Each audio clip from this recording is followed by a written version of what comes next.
Samantala, pinalalakas ang kakayahan ng mga medical facilities sa Ilocos Sur sa pagbibigay ng psychosocial support sa usaping mental health.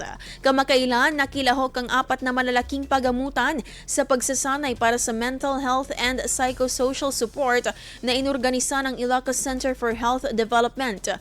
Ayon sa Department of Health, lahat ng 162 rural health units at primary care facilities sa Ilocos Region, kabilang na ang Ilocos Sur, ay may operasyonal na mental health services.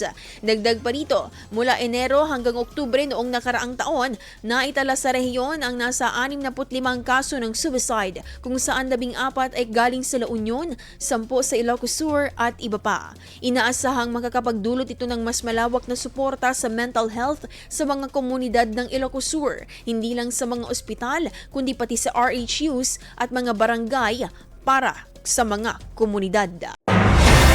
IFM News. IFM News. IFM.